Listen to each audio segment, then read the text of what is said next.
May 16 ഈ തീയതിയിൽ തിരുസഭ അനുസ്മരിക്കുന്ന വിശുദ്ധർ: വിശുദ്ധ ജോൺ നെപ്പോമുസൻ, വിശുദ്ധ സൈമൺ സ്റ്റോക്ക്, വിശുദ്ധ ഔദാസ്, വിശുദ്ധ ആഡം, വിശുദ്ധ ആൻഡ്രൂ ബോബള, വിശുദ്ധ അന്നോബർട്ട്, വിശുദ്ധ അക്വിലിനുസ്, വിശുദ്ധ വിക്ടോറിയൻ, നാവികനായ വിശുദ്ധ ബ്രൻഡ്രാറ്റ്. ഈ ദിവസം നമുക്ക് 2 വിശുദ്ധരെ പരിചയപ്പെടാം. വിശുദ്ധ സൈമൺ സ്റ്റോക്ക്. കർമ്മലസഭാ ചരിത്രത്തിൽ സുപ്രധാനമായ ഒരു സ്ഥാനമാണ് വിശുദ്ധ സൈമൺ സ്റ്റോക്കിനുള്ളത്.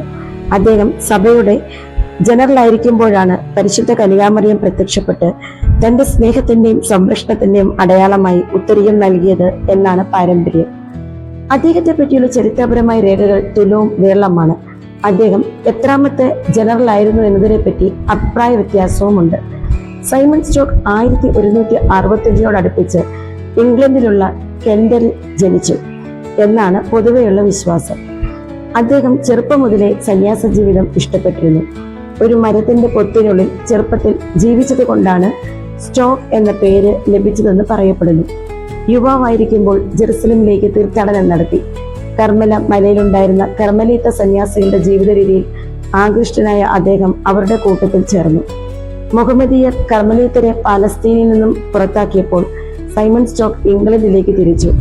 1247 അദ്ദേഹത്തെ സഭയുടെ ജനറലായി തിരഞ്ഞെടുത്തു എന്നാണ് പൊതുമതം.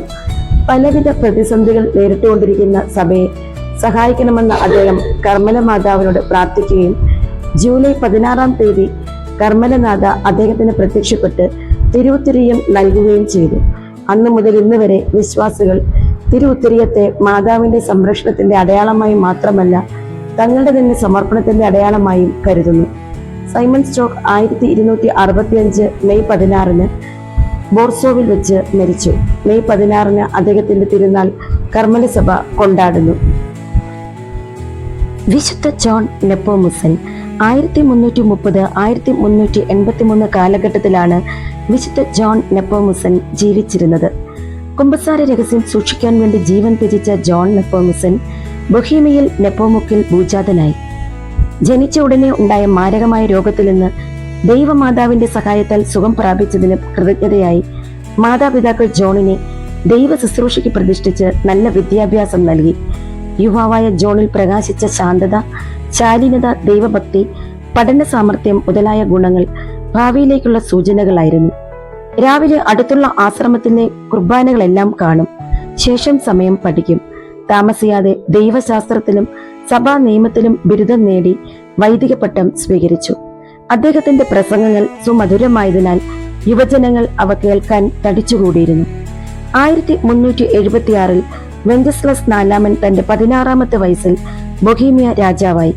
യൗവനത്തിൽ ലഭിച്ച അധികാരവും പ്രൗഢിയും രാജാവിനെ മദ്യപാനിയും അലസനുമാക്കി. എങ്കിലും ഫാദർ ജോണിനെ അദ്ദേഹം കൊട്ടാരത്തിലേക്ക് നോമ്പുകാല പ്രസംഗത്തിന് ക്ഷണിച്ചു.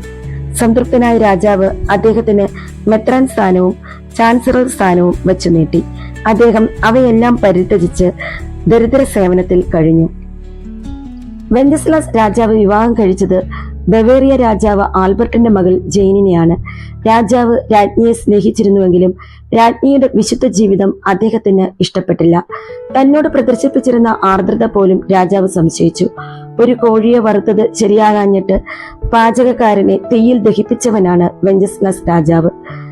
രാജ്ഞിയുടെ കുമ്പസാരക്കാരനായ ഫാദർ ജോണിൽ നിന്ന് അവരുടെ കുമ്പസാരത്തിന്റെ സംക്ഷേപം പിടിച്ചെടുക്കാൻ രാജാവ് ശ്രമം തുടങ്ങി. നേരിട്ട് കുമ്പസാരത്തെ പറ്റി അദ്ദേഹത്തോട് ചോദിച്ചു. എന്നാൽ ഫാദർ ജോൺ രാജാവിന്റെ ആവശ്യത്തെ ശക്തമായി എതിർത്തു. അപ്പോൾ രാജാവ് മർദ്ദനം ആരംഭിച്ചു.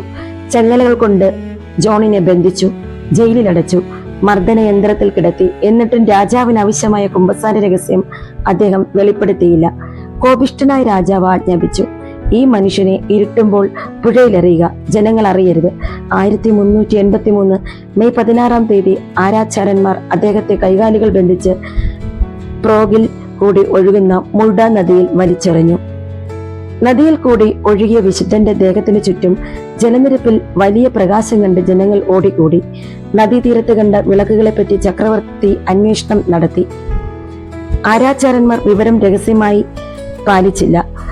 അവസാനം സംഗതി ഗ്രഹിച്ച കാനന്മാരും ജനങ്ങളും ചേർന്ന് ഫാദർ ജോണിന്റെ മൃതദേഹം ഭക്തിപൂർവ്വം സംസ്കരിച്ചു. 300 വർഷങ്ങൾക്ക് ശേഷവും വിശുദ്ധന്റെ നാവ് അഴിയാതെ കാണപ്പെട്ടു. ഫാദർ ജോണിന്റെ ശവകുടീരത്തിലെ ശിലാലിഖിതം ശ്രദ്ധേയമാണ്.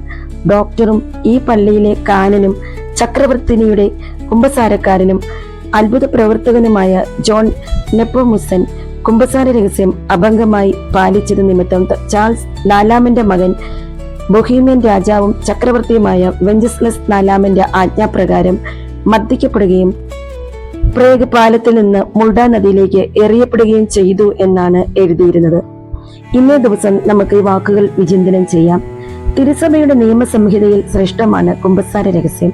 അത് പാലിക്കുന്നതിനുള്ള വിശ്വസ്തത ശ്രേഷ്ഠമായി തന്നെ ഇപ്പോഴും നിലകൊള്ളുന്നു. ആകയാൽ കുമ്പസാരിക്കാൻ ആരും ഭയപ്പെടേണ്ടതില്ല.